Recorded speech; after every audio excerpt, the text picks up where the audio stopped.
Hey everybody. This podcast is sponsored by Smalls. If you are a listener to this show, you know that my cats enjoy Smalls.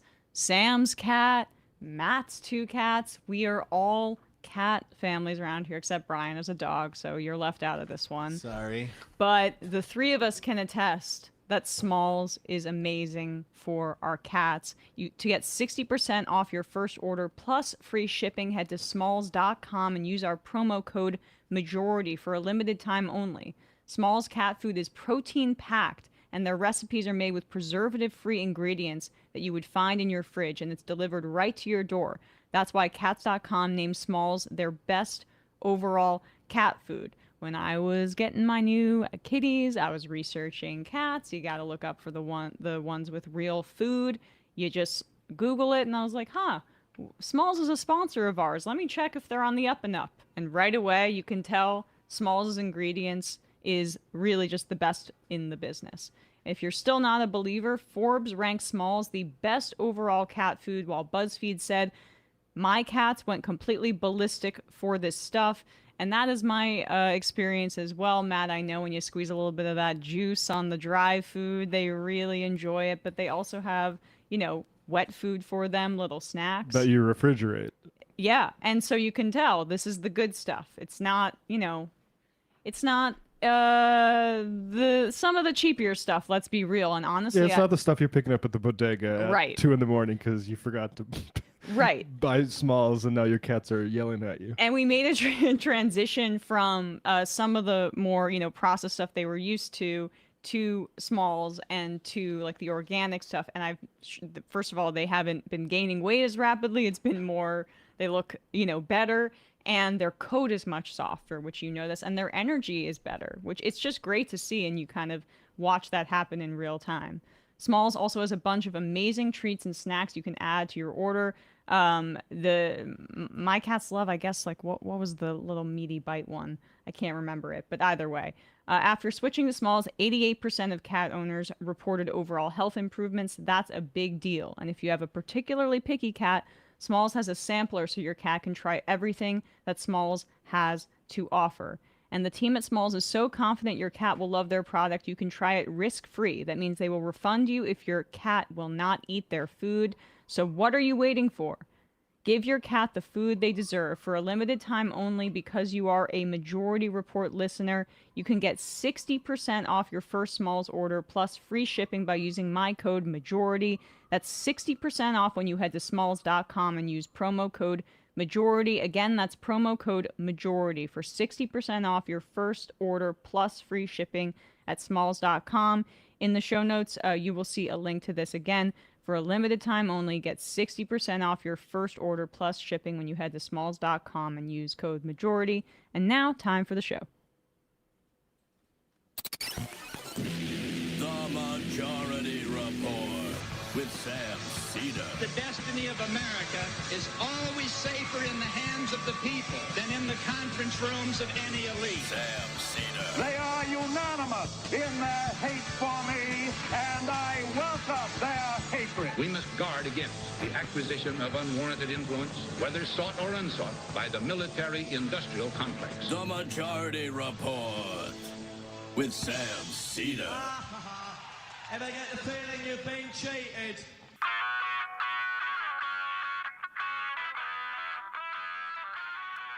It is Thursday, September 4th, 2025. My name is Emma Vigeland, in for Sam Seder, and this is the 5-time award-winning Majority Report. We are broadcasting live steps from the industrially ravaged Gowanus Canal in the heartland of America, downtown Brooklyn, USA. On the program today, Molly White of the Citation Needed newsletter will be with us to talk about Trump's crypto scams and efforts to deregulate. And later in the show, Greg Stoker of the Colonial Outcasts Podcast joins us. We just recorded this interview, so not exactly live, but somewhat live from the aid flotilla heading to Gaza. In the Mediterranean. Also on the program, HHS Secretary RFK Jr. is being grilled by a Senate panel as we speak. after firing the CDC director because she refused to go along with his anti-vax quackery. In Florida, the state announced plans to end all vaccine mandates for children, which experts warn could be a disaster for public health. I don't even know why we need to say that. Where in the state where Disney World is. Yeah. Look, Google Disney World measles. I think it was measles. There was an outbreak of something there. The U.S. job market slumped again last month. The U.S. now has more unemployed people than job openings for the first time since April 2021. Not good. Washington, D.C. sues the Trump administration over its military takeover of the city. Trump is now threatening to send troops to New Orleans because it's a blue city in a red state. He likes the governor, but not the mayor. Shocking. Estimates show that Trump's Chicago takeover costs 4 times as much as housing the city's entire homeless population. A judge orders the Trump administration to reverse billions in cuts to Harvard University. After extrajudicially bombing a boat coming from Venezuela, the Trump administration is ending temporary protected status for 250,000 Venezuelans. Trump turns to the Supreme Court to quickly reverse the tariff ruling that deemed his tariff regime illegal. I get to do tariffs because Canada is flooding us with fentanyl. You gotta let me. You gotta let me. Didn't you hear Canada recognize a Palestinian state? Isn't that an emergency? It's a lot fair if you don't let me pretend that Canada is flooding us with drugs in order for me to do tariff stuff. Israel kills at least 62 Palestinians over the past 24 hours as the IDF moves further into Gaza City. And lastly, Trump asked the Supreme Court to reverse the verdict in the civil suit that found that he sexually abused E. Jean Carroll. It's a great use of our highest court's time. Hey, can you do me a salad? Yeah, people are calling me a rapist because of all of the evidence. Can you stop that? Can you take that off my permanent record? All this and more on today's Majority Report. Welcome to the show, everybody. It is an M Majority Report Thursday, and we are actually sans Brian. He had to jump for an appointment, and so it's just myself and Matt today. So if we're taking a second to pull up some clips, bear with us. But hello to Matt. I think it's good. I think it's good. Just the two of us. It's gonna be fine. I know you're expecting me to say it's horrible. Well, I know it sounds horrible, but it's good. So, I'm getting some IM saying that the women from the I've Had It podcast were quoting me on their show today, which that sounds pretty good. Oh my God, that's awesome. Love those ladies. We're hoping to collaborate with them in the future, so stay tuned on that. But shout out Oklahoma City. Shout out. So right now, as we're live here, the CDC, the Health and Human Services Secretary, RFK Jr., is being grilled by a Senate panel because last week, Trump, working alongside RFK Jr., fired Susan Menarez, who was the CDC director, who had just been confirmed like a month ago. And she was fired, and then 4 other CDC officials resigned in protest and in solidarity with her. And this is just like the latest horrific action that RFK Jr. has taken to kind of purge the CDC of anybody sane and with a scientific or medical background. It's appalling that he has any say in this at all, and that this isn't just, he's just not some sort of figurehead and they let the actual people who aren't lunatics run it, and that he's actually giving recommendations to remove people is lunacy. And he was confirmed, by the way, by this senator who was about to grill him, Bill Cassidy. Remember this? There was all this like talk of, wow, maybe some Republicans will stand up to Donald Trump and block this absolute lunatic conspiracy theorist, obvious charlatan to anybody who understands public health. Well, we'll have Cassidy here who will stand up because he's a doctor. Yeah, and I mean, I remember a lot of people from maybe like sort of not explicitly partisan folks were hoping that Cassidy would show some sense, and unfortunately, all those people were gravely disappointed because of the nature of the Republican Party. Right. Although I do think it's notable that even some Republicans are grilling him in this hearing. From what I'm, prepping for the show, I can't see everything, but it's an indicative of the tides turning a bit. And Cassidy is up for re-election in 26. Yeah, and so he's got to be concerned about that. In the same way that all of the House Republicans have to be concerned in the other chamber about the Epstein stuff. Who's going to go against Trump, but who's going to sign on to this discharge petition? Because there's growing momentum with Boebert saying yes, Marjorie Taylor Greene saying yes, Thomas Massie. It's putting these Republicans who, in the House, of course, they're all up for re-election in 2026. It's putting them in an uncomfortable position because I think that issue, it's not going to motivate people to turn out, I think, against you. Demoralize your voters. But it demoralizes the base of people that thought that the Republicans cared about Epstein and sex trafficking. Laugh along with me. But it is like a bit of a... There's a non-trivial part of the coalition that turned out to vote because they thought they were electing Liam Neeson in Taken. Exactly. And we want those votes depressed. Some of them may turn and vote for Democrats, but majority of them are not going to.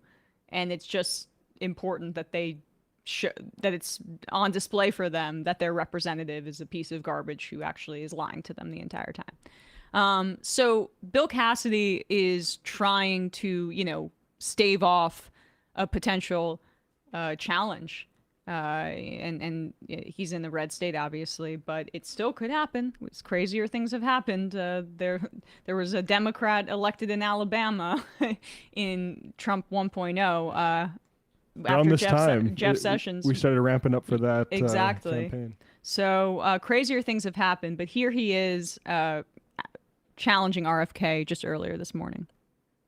Mr. Secretary, do you agree with me that the president deserves a Nobel Prize for Operation Warp Speed? Yeah, absolutely, Senator. That was phenomenal. Let me ask you, but you just told Senator Bennett that the COVID vaccine killed more people than COVID. Whoopsie. Wait, that was a statement. I did not say that. Okay, then let me ask, because you also Senator, I just want to make clear, I did not say that. We'll check the record. That's a question of fact. You also said that you were also, as lead attorney for the Children's Health Defense, you engaged in multiple lawsuits attempting to restrict access to the COVID vaccine. Again, it surprises me that you think so highly of Operation Warp Speed when, as an attorney, you attempted to restrict access. Okay, can you pause for a second? Can RFK not breathe so heavily into the microphone via his nostrils? Like, I've never heard a Senate hearing in this way where the guy is literally, sounds like he's in an iron lung. Exactly. I guess those, gene workouts aren't really helping his lung capacity right now. My God. That's a trivial point, but we will be correcting the record. Let's keep going. We have the actual video that Cassidy is referencing. An infamous interview with Lex Friedman, but keep going. You also said that you were also, as lead attorney for the Children's Health Defense, you engaged in multiple lawsuits attempting to restrict access to the COVID vaccine. Again, it surprises me that you think so highly of Operation Warp Speed when, as an attorney, you attempted to restrict access. Well, let me ask. I'm happy to explain why. I had 3 minutes and 30 seconds left. He's happy to explain why. A bunch of mealy mouth stuff, I would guess, because it's pretty funny to say, because you're sucking up to Donald Trump in such an obvious, sloppy way. Get off your knees, buddy. His tactic is to retreat into know nothingness, which is like, I couldn't say that vaccines killed more than COVID because you can't trust any of the data. Right. Like, that's his actual response. But here is what Cassidy was referencing early on. This was him back in 2023, what he had to say about vaccines. Anti-vaccine, you're pro-safe vaccine. Difficult question. Can you name any vaccines that you think are good? I think some of the live virus vaccines are probably averting more problems than they're causing. There's no vaccine that is, safe and effective. Those are big words. What about the polio? Can we talk about the? Well, here's the problem. Yes. Here's the problem. The polio vaccine contained a virus called simian virus 40, SV40. It's one of the most carcinogenic materials that is known to man. In fact, it's used now by scientists around the world to induce tumors in rats and guinea pigs in labs. But it was in that vaccine, 98 million people who got that vaccine. Okay. So the polio vaccine is not an example of a safe and effective vaccine. In fact, he never gives one. He never gives one. The polio vaccine all but eradicated polio, although we are seeing a bit of a resurgence. Same thing with measles. There was this SV40 that contaminated polio vaccines in the 50s and 60s. But since then, vaccines have been free of SV40 because of government regulations. It's the same tactic he uses when he's talking about thimerosal in vaccines, which has not been in these childhood vaccines that he spoke about since the early 2000s. They took it out because of these concerns, and it showed no effect on autism rates. Yeah, its removal had no effect. So just move on to the next thing. And it's the same thing with the American. You Google RFK American Samoa, where they were peddling anti-vax stuff, and there was, I believe, a measles outbreak there that killed kids. And then all of a sudden, RFK is like, "Well, don't look at me. I'm just, the humble, asking questions guy." Like, there's a complete cavalier lack of responsibility and accountability by this guy as he causes massive medical harm. He is not interested in health in the way that a doctor would be or that a public health official would be, because it's inherent in his rhetoric and things like what we played last week, where he talks about how he walks around the airport and sees these disgusting children with mitochondrial inflammation or whatever garbage mitochondrial deformities? Yeah. I forget exactly how he said what the second word was, but basically saying that he's diagnosing these children from afar, that he feels either that they are disabled, obese, or he can see into their soul or something like that.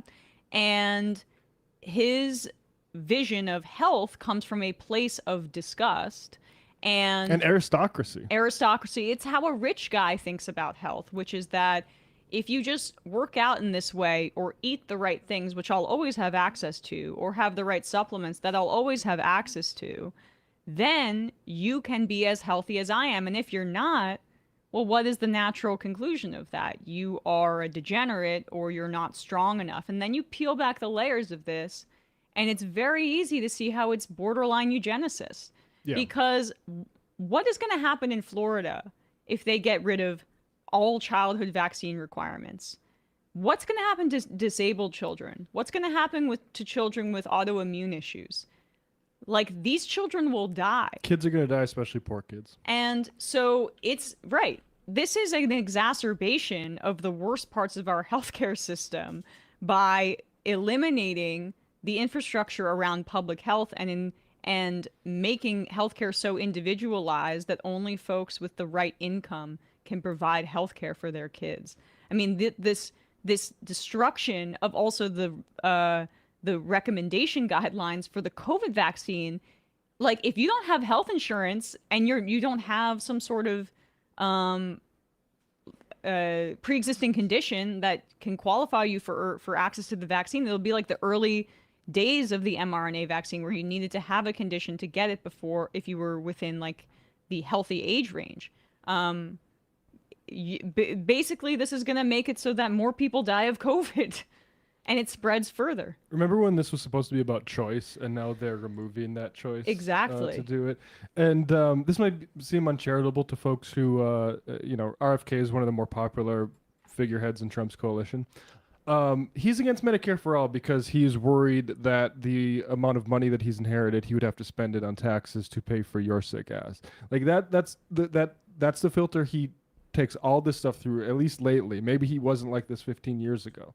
But when he comes out against single payer health care, he talks about how sick and obese people are, and that is him doing the calculations of cost. Now, we know that actually it's really expensive to have this private healthcare system where we pay middlemen like at Universal Healthcare or whatever, United Healthcare, to deny people coverage. But the rich people that are against public health in general and universal health coverage in particular are doing it because of pocketbook reasons, and they don't care. When he says he deserves the it might seem like a contradiction, and he is insane, so who knows? But the contradiction between Trump deserves a Nobel Peace Prize for Operation Warp Speed, which made these vaccines, and him saying vaccines are actually really harmful and you don't know how many people they actually killed, is because he doesn't mind if certain people die, because he's basically a Malthusian psycho. Also, I mean, didn't he also... when he talked about bird flu, it's exactly what you're saying. Remember when the initial thought was that should just run through the population and then it'll be fine. He thinks that way about human beings. Yep. Survival of the fittest as public health policy, which is the opposite of public health policy. The thing he said about autistic people not paying taxes. Yeah. Insane. Like, this is an insane guy who's ultimately looking at his bottom line. It's not looking at healthcare. That's how he got pretty rich in recent years, was suing vaccine manufacturers and exploiting the anxiety that parents feel about healthcare for their children and healthcare in general, because it's so difficult to access. So everybody who isn't wealthy feels anxious about it.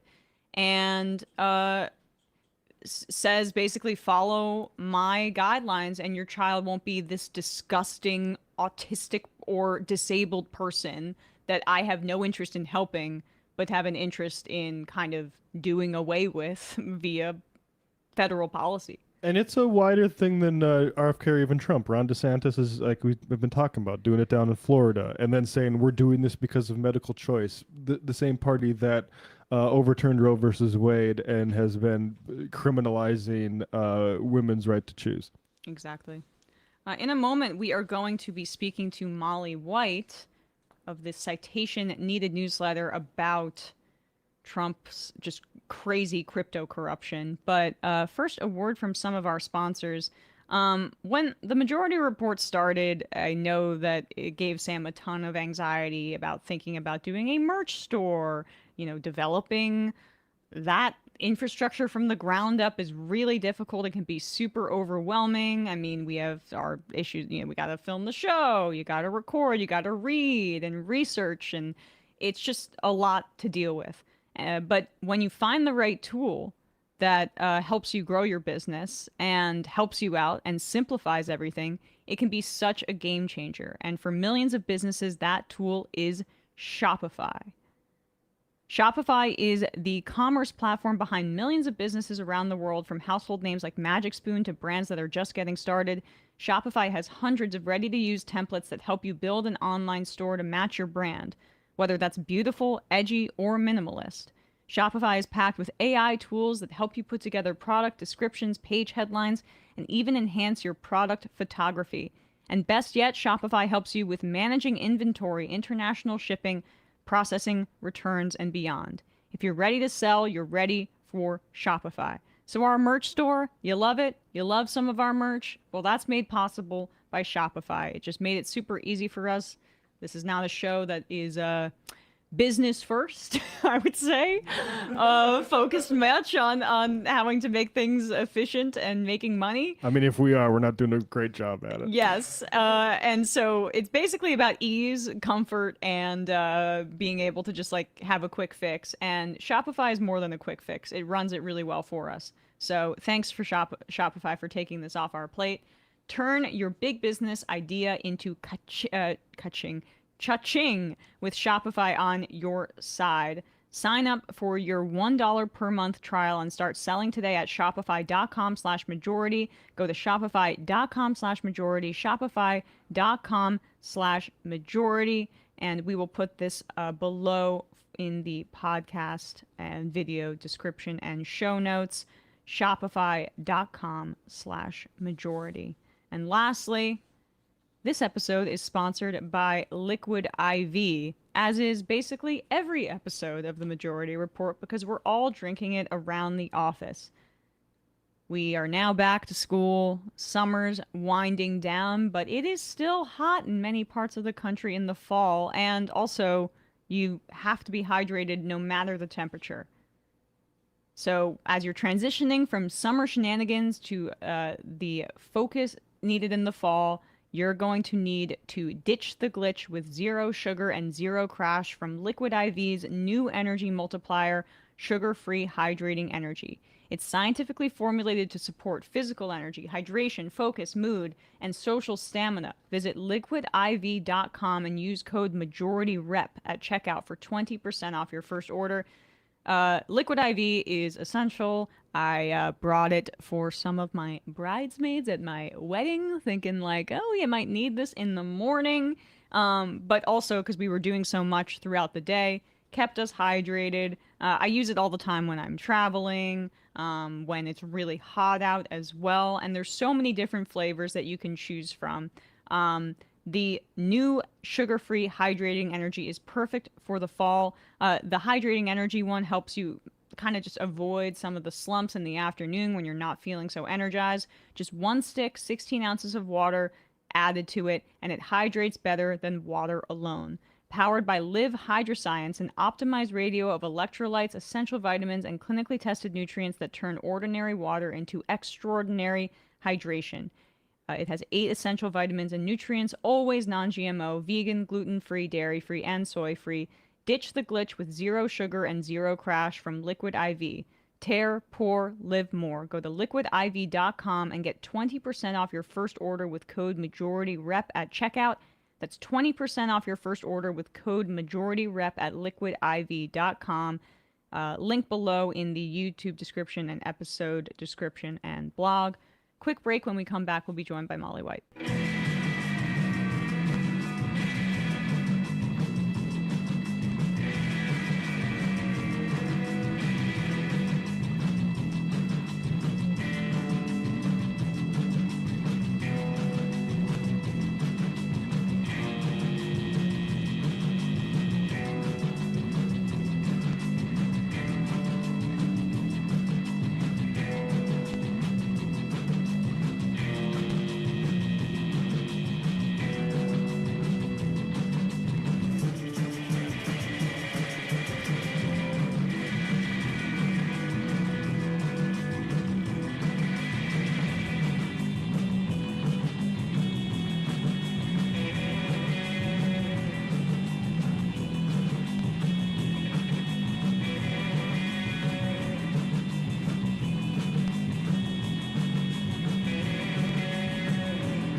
We are back, and we are joined now once again by Molly White, crypto and tech industry researcher and publisher of the Citation Needed newsletter, which I really encourage people to subscribe to if they want to stay updated on all these corrupt crypto shenanigans. Molly, thanks so much for coming on the show today. Thanks for having me. Of course. So earlier this week, the Wall Street Journal reported that the Trump family got as much as $5 billion in paper wealth. That's how the Journal describes it, but I'd love for you to explain what that means.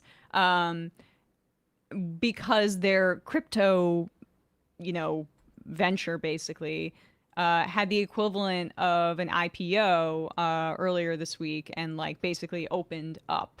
And the Trump family has a quarter of all World Liberty Financial tokens that are in existence. And so they made billions of dollars this week. How did that all happen? Yeah, so the Trump family launched a project called World Liberty Financial some time ago. And they issue a token, WLFI is the token, that was originally meant to just be, it's called a governance token, but essentially it's not worth anything. You just use it to vote on the future of the platform and so on. It was originally very locked down. There was no secondary trading. It was only available to accredited investors or people who are outside of the US, largely because at the time, this was in the previous administration, the SEC was much more active in policing unregistered securities offerings. And so I think they were largely trying to dodge any issue with the SEC, seeing it as a unregistered securities offering, which is how they were viewing a lot of crypto tokens at the time.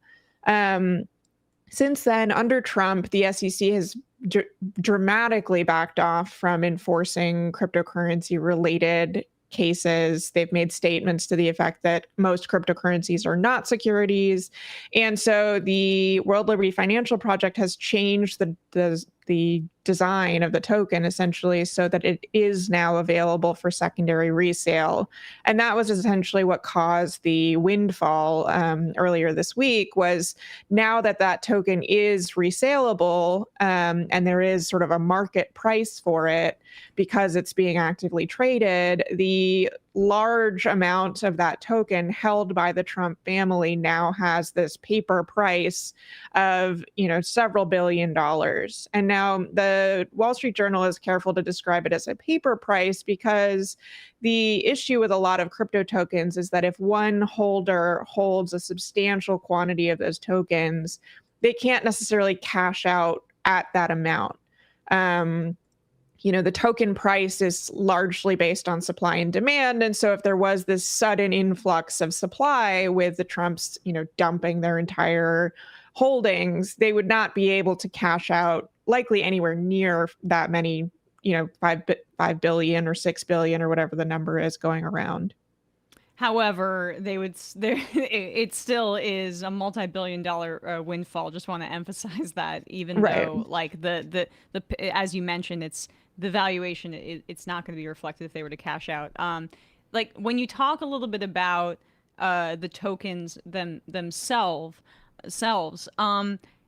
is there any statutory regulation that prevents some of these exchanges or currencies from printing more? I know that to do so would dilute, say, the value of the folks who got in initially. But I could also see circumstances in which that would be beneficial for people and it would just screw over the regular, Reddit investors or day traders of cryptocurrency. Yeah, the retails, right, exactly. Yeah, so it really depends on the project. It's really up to less the exchanges and more World Liberty Financial, the company itself, whether or not they would issue more tokens. They have at various points done so. So there was an early allocation of tokens. The amount sort of changed a little bit throughout that process. There was they had challenges meeting demand or finding demand early on. And so the number really moved around a lot. They've since issued more of those tokens for sale. So I think there is, a substantial possibility that could happen.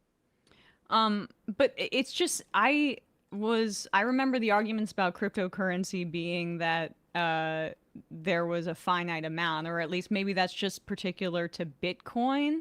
Like, what then if there is the ability for the more coins or whatever to be printed, doesn't that undercut the central argument about cryptocurrency being an alternative to regular currency? Because their critique of that was, you could just print more money. Yeah, so you're totally right that is a major selling point for Bitcoin specifically, which does have a hard cap at the amount of Bitcoins that will ever be circulated. That's not so much the case for other cryptocurrencies. So there are major cryptocurrencies like Ethereum or Solana, which do not have that finite cap. And they do have to grapple with that issue that, they could theoretically print, infinite crypto tokens and cause the price to go to zero, essentially. There are different mechanics in which blockchain projects try to, get around that. And we've seen the World Liberty Financial Project already experimenting with that throughout or in recent days, where they have begun, it's called burning tokens, where it's essentially destroying tokens that have already been issued to do the reverse, to reduce the supply and hopefully increase the demand. So that's already been happening as the World Liberty team is trying to sort of pump the price of the token, quite frankly. Right. And so I think that is, the type of activity we'll be seeing going forward. Well, it's also, even if they don't cash out and sell all of their cryptocurrency for hard cash, can they use this money or like their holdings here to, say, get like favorable loans and borrow against it in the way that Elon Musk purchased Twitter, or for example. This is how really wealthy people make their money, is like they don't even cash out, they just use it as a leverage point. Yeah, that is frankly my biggest concern with these types of projects, is that they are not necessarily going to sell all of their assets, but they will borrow against them. That was a major cause of the most recent crypto crash in 2022 or so. Certainly there were other aspects as well, but the amount of leverage in the system was what caused it to crash so dramatically and so quickly, I would say, is that, assets being loaned out, reduced in value, people defaulted on the loans, that caused the assets to be sold at fire sale prices, the price went down, and it's sort of this vicious cycle where that degree of leverage in the system can spiral very, very quickly. And especially in crypto, where there is very dubious pricing, a lot of the due diligence by lenders is extremely shabby. A lot of it is sort of reputation rather than the quality of the assets. I think there is an enormous amount of risk, especially with projects like this, where, the tokens have sort of dubious resale value.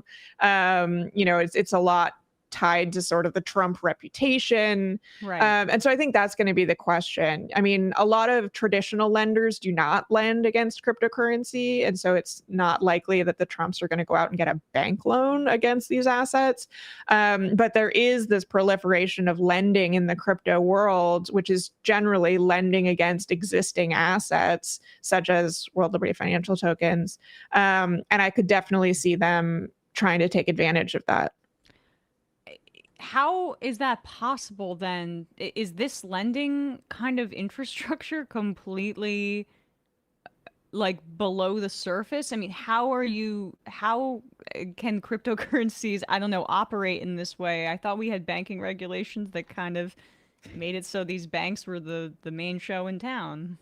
We did. Yeah. A lot has changed in the regulatory worlds when it comes to crypto. A lot of these crypto lending projects either moved outside of the United States or shut down. In recent years, the SEC brought cases against crypto lenders. We saw Gemini, Coinbase shut down lending products. because of the regulatory problems around these types of offerings. But now they've opened right back up.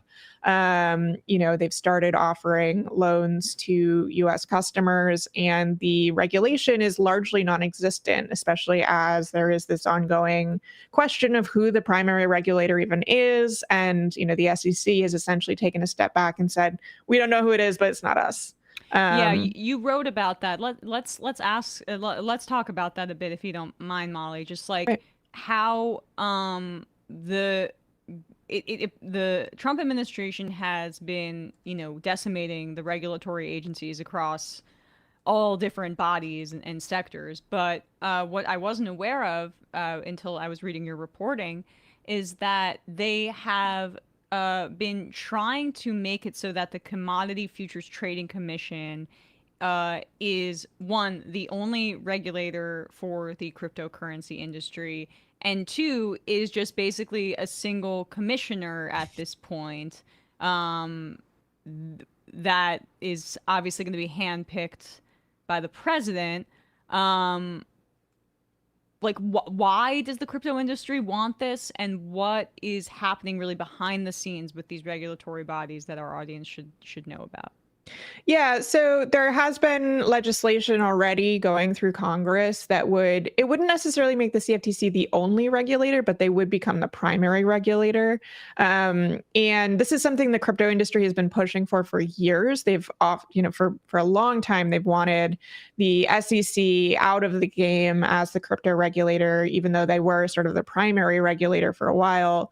Can I pause you and ask why? Is that because the SEC just has way more investigative power? Right. It has a lot to do with resources and sort of investigative ability. The SEC was, and frankly, also the sort of stance that the SEC was taking under its previous chair, Gary Gensler. The SEC was willing a couple of years ago to take enforcement actions against cryptocurrency companies, and did so in a fairly aggressive way, especially following the 2022 collapse and the FTX collapse. They started to step in and say, okay, clearly, there's something going wrong here. And they started opening enforcement actions.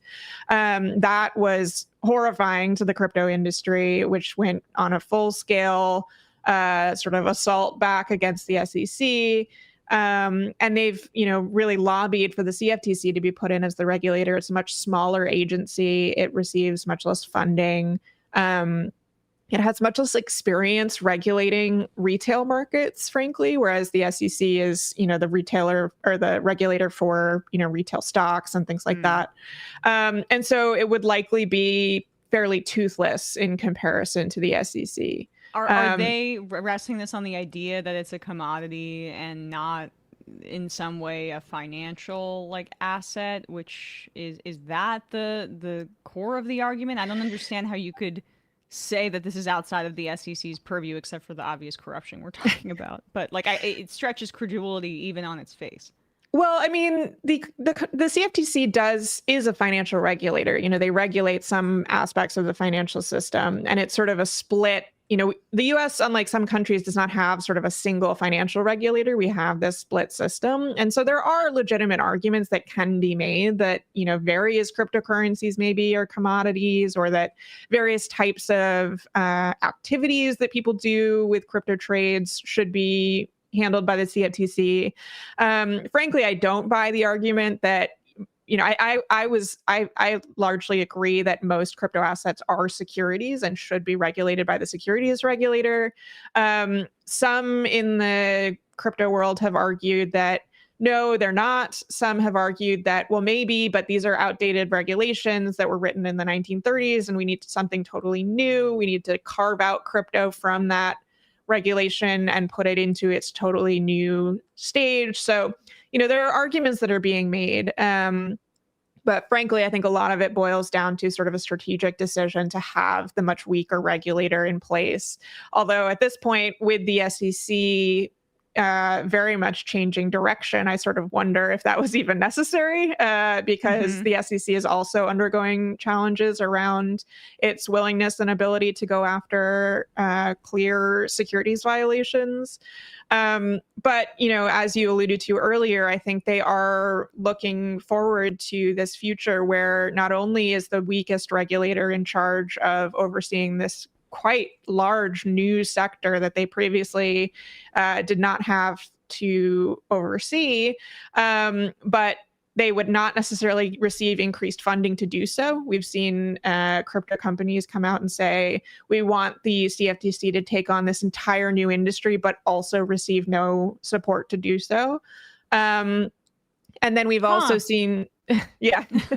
And then there's also the leadership issue, which is that, the CFTC operates with a 5-person commission. It's normally somewhat bipartisan in that there are rules saying that no more than 3 commissioners should come from the same political party. And we, the commission has already lost a number of commissioners just through resignations. We were down to 2 commissioners, the acting chair and one other. The remaining non-chair commissioner has just resigned this week, or rather her resignation took effect this week. So we currently have one CFTC commissioner who is the acting chair. She has stated that she plans to resign when Trump's nominee for chair is installed. So we would still have just the one chair on the commission. Trump has shown no interest in nominating additional commissioners to the regulatory body that his family just made $5 billion off of. Right. And, I think there is sort of an unanswered question around, can the CFTC operate with a single commissioner? Is that even allowed? But, it seems like that may be the way that Trump is hoping to go, is to really install someone who is, very much aligned with his agenda and leave the rest of the seats empty so that there's just sort of a yes man in charge of this nominally independent agency. I think that there was some confusion about the Genius Act because there was supposed bipartisan support, and you had Kirsten Gillibrand come out there with, I forget which Republican senator, and was saying how this is so important and we have to come together, where when you look into the regulation in the Genius Act, it is basically about taking cryptocurrency outside of the SEC's purview, where it has stronger regulatory enforcement and just way more resources, and doing exactly this. Although, and this honestly was enabled in a bipartisan way, and that's because of the influx of crypto money into this last election. It was, I think, the biggest sector that spent, or the second biggest sector that spent. You can correct me on that. And they took out a long-serving senator who was quite popular in his state, and Sherrod Brown. And so now you have guys like Ossoff down in Georgia, who's up in 2026, signing on to this thing because they're all panicked about crypto money in their race. That's absolutely right. I mean, I think the crypto industry was very strategic in how they spent across political parties so that they have Democrats in office who are full tilt supporters of the cryptocurrency industry. They've also shown this willingness to spend, regardless of political affiliation, if you get on board with the crypto agenda.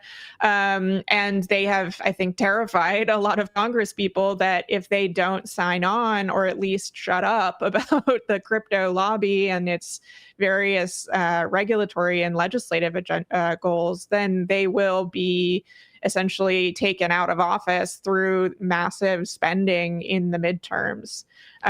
This was the strategy they used in 2024, where they made some very early large contributions to primaries of people like Katie Porter, who was seen as an opponent of the industry, Cory Bush, Jamal Bowman. And, they were able to later point to those victories essentially in getting those people out of their primary races and say, look, we can do this to them, we'll do it to you.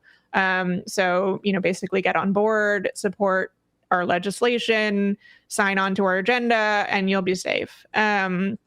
And I think that's what we're going to be seeing into the midterms, although there has been somewhat of a shift where it does seem like some of the crypto, at least the financiers, are also more interested in going explicitly partisan this time around because they are concerned about losing the Republican majority, which has been their strongest backers thus far. The other piece I wanted to ask you about, just back to the Trump family for a second, because I was not aware of this until I was reading your reporting, that Donald Trump Jr. is apparently closely associated with Polymarket, the betting platform that now like allows you to bet on anything from how far the California wildfires will spread to how far or how long it will take to get a ceasefire in the genocide in Gaza to, little things like internet rumors about this show taking money from the Democratic Party, which there was a bet on that. Really? Wasn't true. Yeah, it was pretty funny.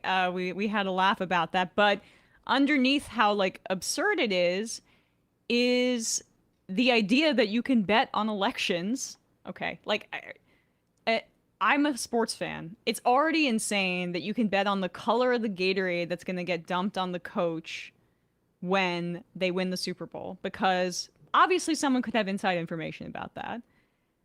Let alone what the scandals we're seeing in sports about players who are maybe not paid as highly leaving the game with an injury, and then suddenly they're making money, or their friends are making money, because this is the kind of thing this incentivizes. Right. Donald Trump Jr., you reported this, is a strategic advisor to Polymarket. He, after his father won, he went and joined this venture capital firm as a partner that is invested in Polymarket itself. Yep. And they're trying to basically get full access to the US market, so they could be having literal financial speculation on the outcome of elections, so that folks could not just stand to make, rich guys could not just stand to make money on elections by buying our politicians in a corrupt way, which we already know about, but they could literally be financially incentivized to rig elections. And his son is invested in Polymarket, and Trump has a history of trying to undemocratically overturn elections. Like, this is a 5-alarm fire. I would even add to that. Donald Trump Jr. is also a board member on Kalshi, which is a competitor to Polymarket and is a very similar platform. Not only that, today, I think, or maybe yesterday, the CFTC issued a no action letter towards Polymarket saying essentially, come on in, come allow U.S. customers to bet on your platform, despite the fact that the CFTC had issued or had taken an enforcement action against Polymarket several years ago. There were ongoing investigations by both the CFTC and the Justice Department into Polymarket that were stopped shortly after Trump took office.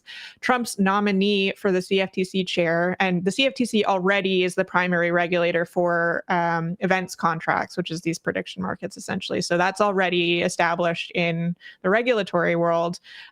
Trump's nominee for CFTC share is a major shareholder and board member on Kalshi, which is a prediction market.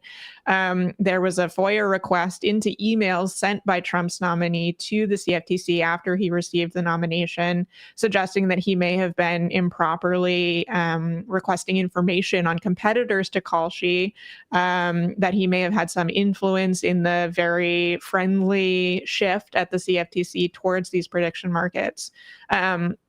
So that entire realm of the industry right now is just incredibly corrupt and incredibly problematic, and poised to make an even stronger entry into the United States.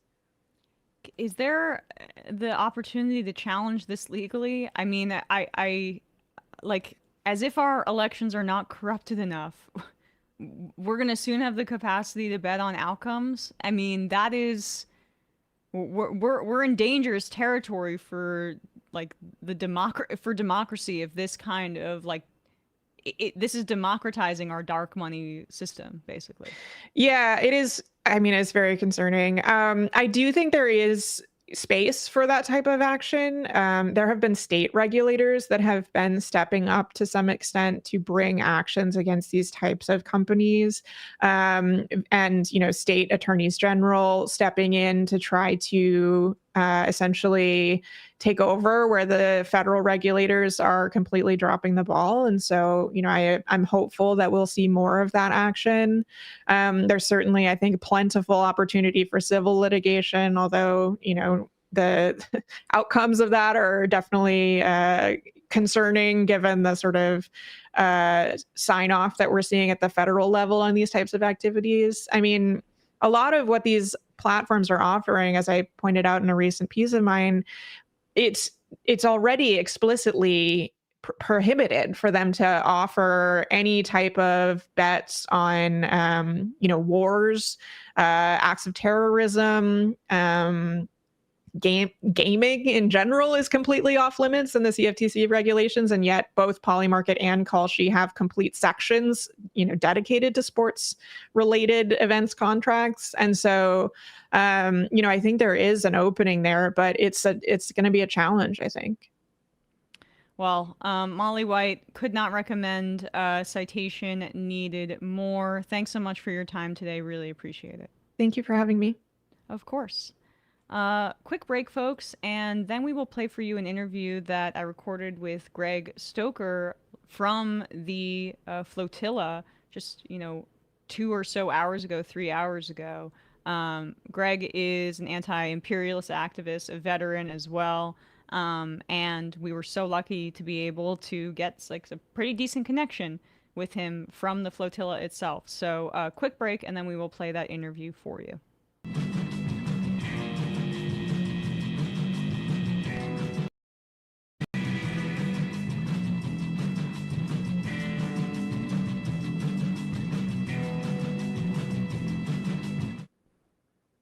We are back, and we are joined now by Greg Stoker, U.S. veteran, anti-imperialist activist, and host of the Colonial Outcasts Podcast, which is a great show.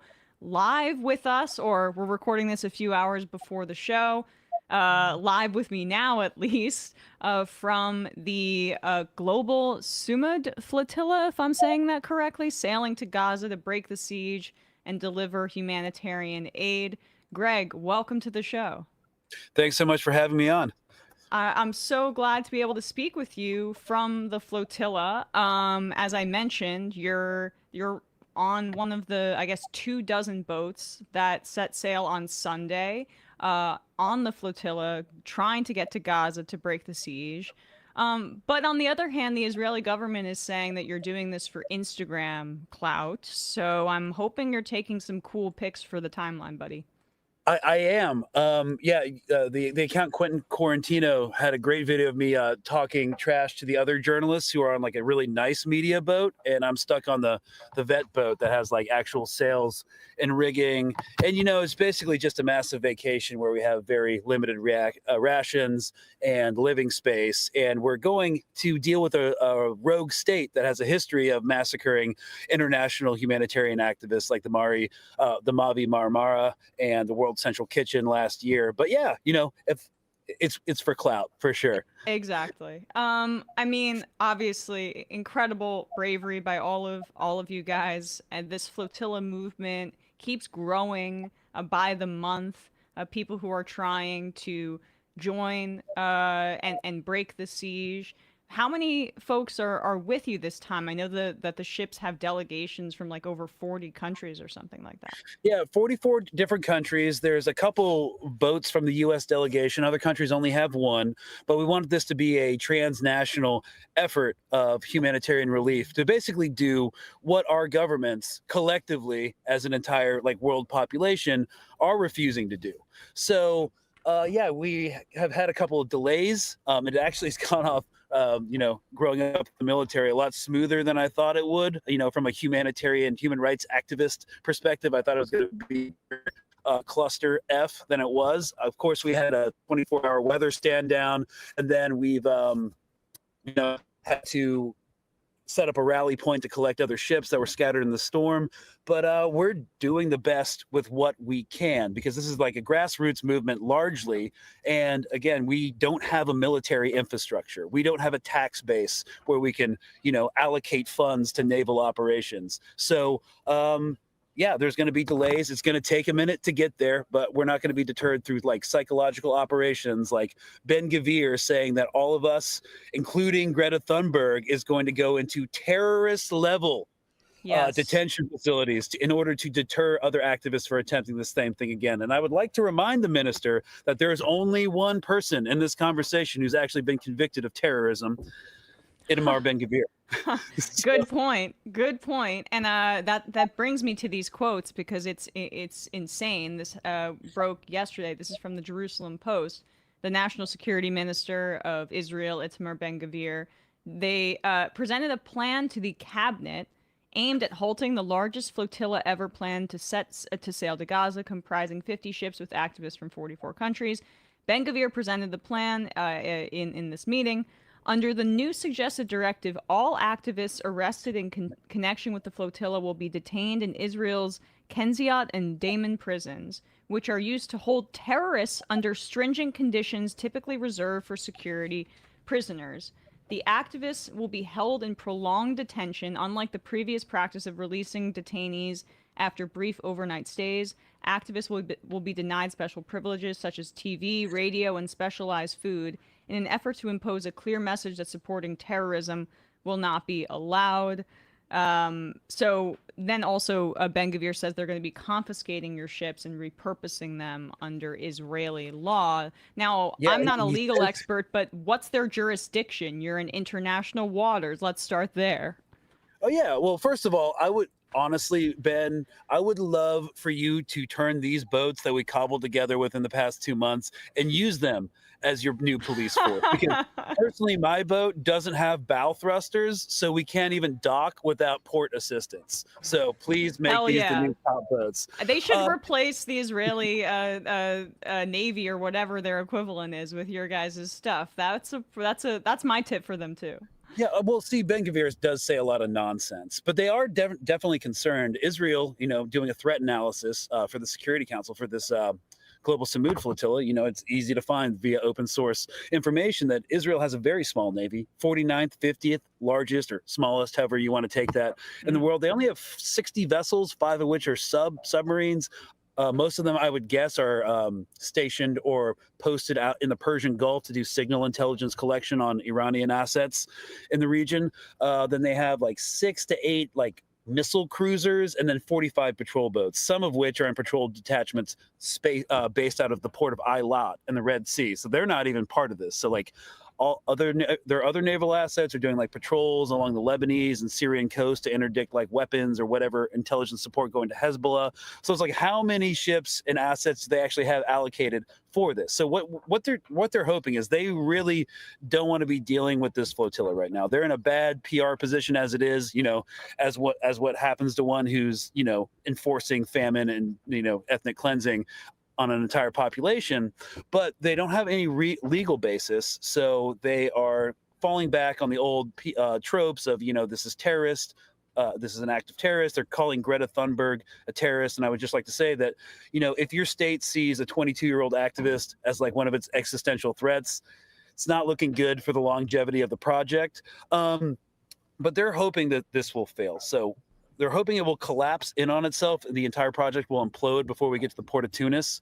That's not going to happen. So we're going to keep moving across the Mediterranean towards Palestinian territories. And in that, there's going to be a lot of psychological operations. So this is kind of like a taste of what we're going to get, these kind of threats. Then it's going to escalate to drones, holding orbits, close orbits, so you can hear the buzzing all night around the flotilla. We're expecting them to pull tactics like they do with journalists in Gaza, where they get a ship's captain's phone number, start calling them, issuing threats. We can expect doxing, all the way up to having an Israeli Navy Corvette parked off the flotilla, escorting us into an interdiction site. So, psychological operations are going to be a big part of this, and intimidation is going to be a big part of this, because they would like to divide and conquer, break the cohesion of the flotilla so they don't actually have to deal with it, because it's bad information operations all around. Well, so how many boats are there actually, and how much larger is this flotilla compared to the previous efforts that we talk about, where we saw some of the different sabotage and psychological operations you described, but also there was a last month, I believe, there was acid delivered to one of the boats instead of drinking water. There was damage to the propeller prior to taking off. I mean, this is the Israeli. This is their tactics is written all over it.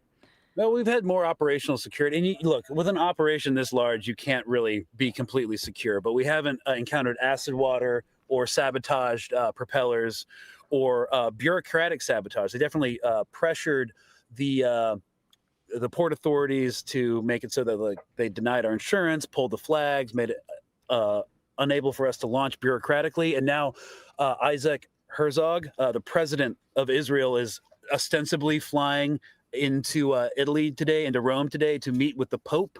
But I think we assess that that's just a cover for him to add further bureaucratic pressure to the Italian government to deny the launch from the third group of the Sumud Flotilla that's going to launch out of the Italian peninsula.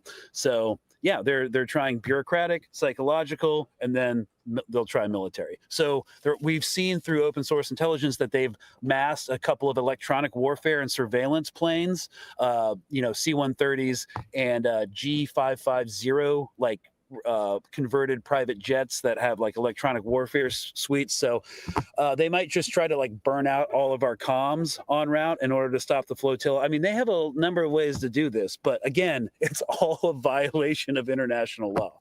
Of course. And can you speak a little bit about, I know that the dock workers, was it in Genoa, in Italy, have threatened to strike if they lose contact with the flotilla. That is my recollection of that correct? And also, what does that mean to have kind of labor solidarity from dock workers like this backing you? I mean, it means a lot, but from my perspective, it's kind of it's not unprecedented, but my question is why wait? Just shut it down now. I mean, we're witnessing the final solution in the annihilation of entire people. Yeah. And it's kind of frustrating, I'll be honest, to see that people only really care now that a bunch of white Europeans are engaged, on a flotilla. Sorry, other boats yelling at us. So yeah, but that's kind of why we wanted to do a veteran boat, and that's why I kind of put this thing together last minute, because we wanted to use our protective status due to the grotesque militarization of our society as veterans to kind of explain to people, or to make it understandable, that whatever violence we do overseas, whatever forms of repression that we enact on other people, are almost immediately used upon our own population. And right. That's because we have been desensitized to conflicts in the Middle East or West Asia for the past 20 years. It's just what happened over there. The ill-fated and ill-termed global war on terror. It's kind of, I believe, made a lot of people think I know it's horrible, but what can I do, or why should I care? It doesn't really affect me. And I think this is why, especially within the context of Israel and operating under the premise that, fascism is on the rise here in the United States, it's so easy to draw a parallel between the Israeli Defense Force and intelligence services and our new extrajudicial Gestapo force, ICE. Because I think The Intercept just broke an article that ICE is now using graphite, developed by the Israeli tech firm Paragon, that can basically just infiltrate your entire phone and blow up your contact list and messaging instantly. And now ICE has access to that. And we already know that ICE is basically keeping a database and tracking everybody who posts anything derogatory about them online. So if you're concerned about your own personal safety, we want to make the argument that in some ways, in some very real way, that Palestine is the front line of this struggle, because in the end, whatever our government is willing to do to Palestinians or allow to be done to Palestinians, they're also going to allow to be done to you. Right. What Greg is referencing there is that ICE is the Trump administration did this deal with Paragon, the Israeli basically hacking service, and that ICE is going to be able to use it. This has been already used to target activists and journalists in Europe and in other places in the world, and now it seems like the Trump administration is going to try to embrace that here. And I'm sure, Greg, you heard about what the Trump administration just did, bombing that boat off the coast of Venezuela, I believe, and designating them terrorists, which is very much what you're saying. It's like geographically making the war on terror closer, and let alone the tactics being used, like which are torture under international law, just towards migrants here in the United States. Yeah, sorry, I don't know what's going on with my notifications, but yeah, I kind of. Okay. Oh my God damn it. Sorry. It's all right. Again, we're just kind of improvising here, every day with this flotilla. So, yeah, I kind of warned about this, about the law of land warfare back in like November 2023 when they first bombed Al-Shifa Hospital. It's like warfare is kind of like lawfare. It's you need to be really conscious about like what precedents you set and don't set. So now we've set the state bombing of hospitals. Now we have the rampant, just willy-nilly, ad hoc designation of different groups as terrorists. So, but that doesn't mean you can't necessarily do anything. But now a precedent has been set, like, if you have the power, you can do anything with impunity. And of course, you could do that before, but there were norms. There was an interest in maintaining soft power, U.S. soft power around the globe. There used to be a buildup during the Iraq War of manufacturing consent for what we're doing, but now apparently we're just going to war with Venezuela. And most people don't understand why.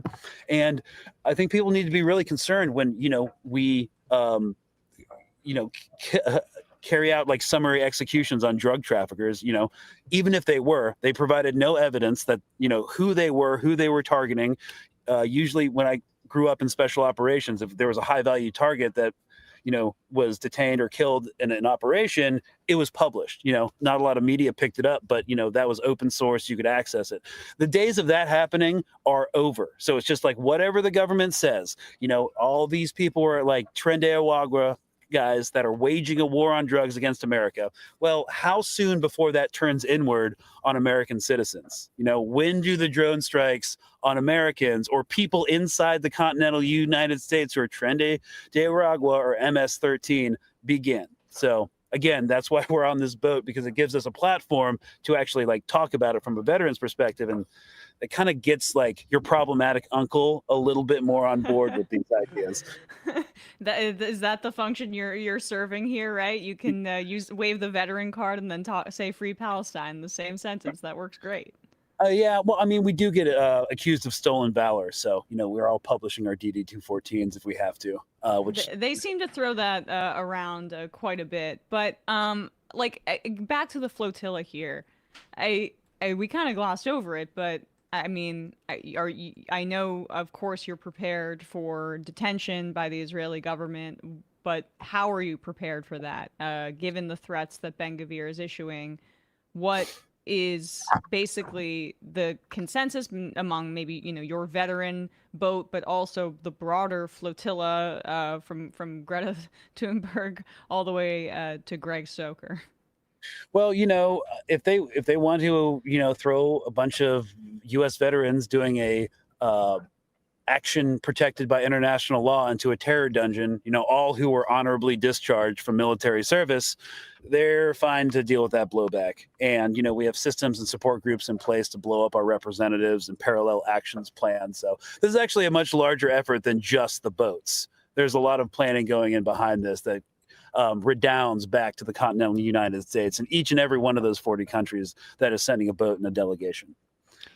Were you in communication with the U.S. government at all about your plans in order to have some sort of protection if Israel tries to attack? Well, I mean, we're eventually going to reach out to the State Department, let them know, that we're out there. But again, who's going to be handling our case? Mike Huckabee. Yeah. Yeah. I mean, I know that, for example, Greta was in communication with the Swedish government, but it just is, it just underscores what you're doing, that even without an administration that is probably going to heed your call or listen, that this is still something that you guys feel is important, especially with the strength and numbers piece. I mean, this is so much larger than previous efforts, given Israel's limited capacity on the water. It's a little bit more promising, at least, to overwhelm them a bit this time, maybe. I mean, I'm prepared to have the whole thing get interdicted, but usually what they use for interdiction is their Citation 13, which is like their Temu version of Navy SEALs, their Naval Special Operations Unit. And they're very small. There aren't a lot of them.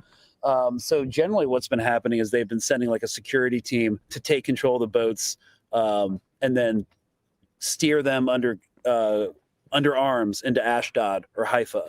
But we have so many vessels, and if we manage to make it there on time, who knows how they're going to react. And there's actually aid in this convoy. It's not just a PR clout stunt. So, and there are also plans for distributing it and establishing a humanitarian corridor for future flotillas and establishing the precedent that it can be done. Is that and when you talk about your mission here, the breaking of the siege and the escalation of breaking the siege with these flotillas continuously coming, being unrelenting and growing in the movement, is that just as important as the work of hopefully trying to get aid, or even I know that you're likely going to get intercepted, but just the continuing to put pressure on in this way feels like that is just as important as anything, really. Yeah, it's also we're in an information war for the existential survival of the people of Gaza, and there's really no way that they can sugarcoat blocking this aid. So that's another pressure point as well that we fully intend to exploit, because it's completely inexcusable. Again, I refuse to exist in a world where we can watch the annihilation of an entire population and just hang out at brunch and try to pretend like everything's fine and like this isn't eventually going to affect me and everybody I care about eventually. Exactly. And before I let you go, Greg, just your overall assessment of where we are in the movement for a liberated and free Palestine. And your show has been great and focused on this, laser focused on this from the beginning, Colonial Outcasts. But we talked about this last time, and perhaps we haven't spoken since, say, like Iran responded and hit Israel in ways that are more severe than their advertising.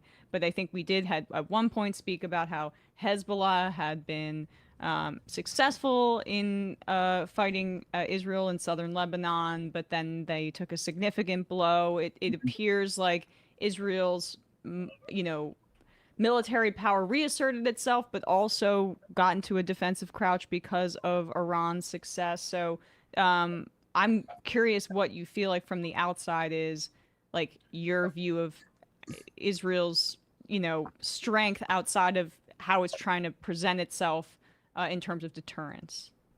Well, they can never reestablish their deterrence, because that means they would have to achieve a military victory over Hamas or Hezbollah. Or Iran, which none of which is possible. Right. They're making efforts to disarm Hezbollah through political machinations in Lebanon, but that's not a military victory. That's not something that's going to deter further future aggression. Obviously, their own senior disaffected commanders have told publications like Haaretz and Mariv and Ynet News that the war in Gaza, as the strategic goals are stated, is unwinnable. So, yeah, but in terms, deterrence can't be reestablished. Their edifice, their multi-generational edifice of propaganda and influence within the U.S. government is shattered forever, even though like AIPAC still has control in some ways and influence. Like it's out of the darkness, and it can't last forever now. And so, in terms of the Palestine movement, there just aren't enough of it. of us. So we're trying to preach a doctrine of intersectionality. So this is why I bring in ICE, ICE abolition, prison abolition, environmentalism. All of these things intersect with Palestine. Because it's like the linchpin. It's the linchpin of U.S. imperialism and capitalism. I think I said it to a friend recently talking about it. It sounds a little corny, but Palestine is the heart of the world right now. And it is the world right now as far as I'm concerned. And truly, lastly, a little bit more specific on this, the IDF, the calls for reservists from Netanyahu. I'm curious about your assessment about this, because some apparently just aren't showing up, and there's a lot of talk about fatigue within the IDF or depression because it's quite hard to carry out a genocide, thoughts and prayers. But it appears that they may not have the numbers for his Gaza City ground invasion plans, although the brutality there from the air is still absolutely horrific. Yeah, of course, but there's not really much left to bomb except the people themselves. A ground offensive would take a lot of men. It would be really grueling. And a lot of these people don't want to be mobilized. That wasn't the deal when they thought when they had to go into the Israeli military. They're going to do 2 years, get out as a specialist, and then go work a tech job in Tel Aviv and live a nice life, like, I don't know, doing whatever they do in Ibiza or some EDM festival. And like, they literally didn't sign up for like a 4 or 5 year contract like professional militaries do. Like, they weren't mentally prepared for this going into it. And now finally, I believe it was like last year, people were expecting like a higher suicide rate amongst like Israeli soldiers. And as a veteran who like is kind of like active within like veteran suicide circles, it's like that doesn't really happen immediately. You need to give it time to be like, to see these guys being unable to reintegrate back into society after what they've done, unable to hold a job, be in a relationship, like these kind of things have to happen, and that takes time. So not only are reservists not going to be showing up as in the same numbers as they were, but they're going to deal with like a massive suicide rate. And that's only going to get worse the more time that these guys are separated from what they've done or what happened in Gaza in their time in service. Well, I really appreciate your time today, Greg, from the flotilla, the Global Sumud Flotilla, sailing to Gaza to break the siege. Everyone can check out Colonial Outcasts. I saw you did a podcast from the flotilla as well, so committed to the game. Yeah, just to make sure that this would work. Exactly. It gave me a lot of confidence, but I'm so glad to be able to speak with you, and please stay safe. And love and solidarity to everyone on the boats with you. Appreciate you. All right, thanks for having me on. Cheers, y'all. Cheers.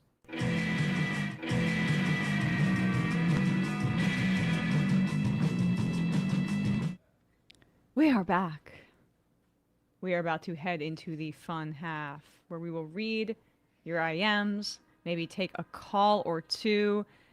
Very happy we were able to get Greg on the show. And thanks to Matt for getting that one shot with all the flotillas in the background. I mean, incredible bravery from everybody involved there, and solidarity from here in New York.